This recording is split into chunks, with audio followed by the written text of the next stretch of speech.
Welcome to The Explainer. Today we're going to look at the 9/11 attacks, but from a totally different angle. We're going beyond what happened on that day to really understand the future Al-Qaeda gambled everything on, the world they truly believed they were creating. So, September 11th, 2001. Many of us watched it happen live. Just smoke pouring from the World Trade Center. The unthinkable just kept unfolding in real time. A second plane hits, then news of an attack on the Pentagon, and then the towers collapsing. It was just this moment of absolute global shock and devastation. But here's the thing. Not everyone was devastated. Not even close. In Al-Qaeda training camps, those same images on TV were met with cheers. For them, this wasn't a tragedy. This was a massive victory. The successful kickoff of a plan that was 5 years in the making. And that stark difference raises a really crucial question. What did Osama bin Laden and his followers actually think was going to happen next? What on earth was their grand plan? You see, from their perspective, September 11th was never the end goal. Nope, it was the explosive opening act of a much, much larger global conflict that they were absolutely determined to win. Okay, so let's really get into this. To understand what they expected, we first have to get a handle on who Al-Qaeda even was and what grievances were fueling their war against the West. So Al-Qaeda, founded by Osama bin Laden back in 1988, was a radical Sunni Islamist organization. Their ultimate ambition? To unite all Muslim lands under a single, incredibly hardline Islamic state, a caliphate.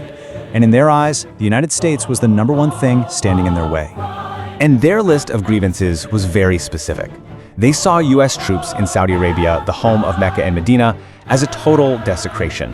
They were fiercely against U.S. support for Israel, and they despised U.S. for propping up regimes in places like Egypt and Saudi Arabia, which they just saw as corrupt puppets of the West. And look, 9/11 didn't just come out of nowhere. It was really the brutal finale of a war that had been escalating for years, from the first attempt on the World Trade Center in '93 to the deadly embassy bombings in Africa, to that crippling attack on the USS Cole. Every single one was a deliberate step towards what they called the Plains Operation. So let's get down to it. What did they specifically think would happen after the towers came down? What was the actual endgame for this massive, deadly gamble? They believed the attacks would be a catalyst. You see, the goal wasn't just to kill Americans.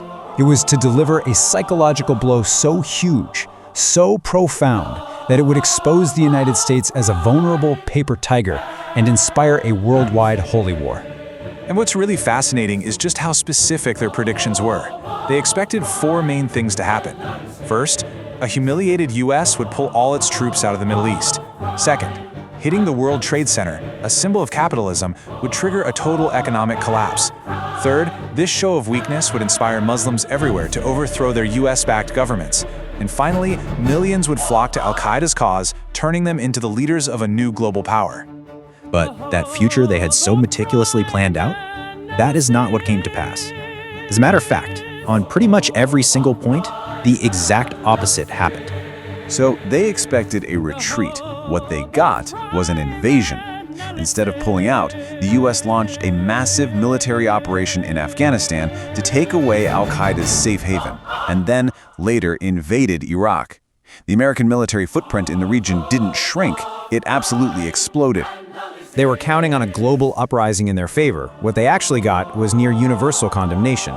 The US put together this unprecedented international coalition against them, with countries all over the world sharing intelligence and cooperating on military operations. That mass popular support they were so sure about, it just never happened. They fully expected to break the American spirit.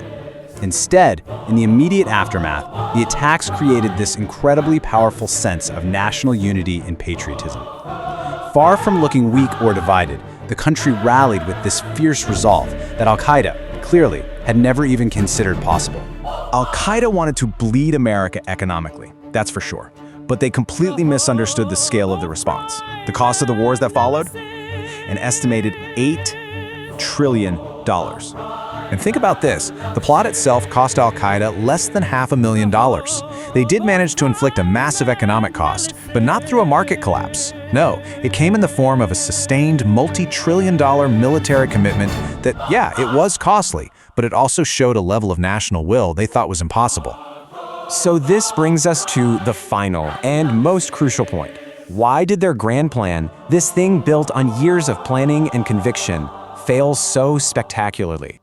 Well, their entire strategy was built on a fundamental, deep misunderstanding of their enemy. They saw democratic debate and thought it was weakness. They expected fear to create submission, not defiance. And it really all boils down to these core failures. They were flat out wrong about American resolve.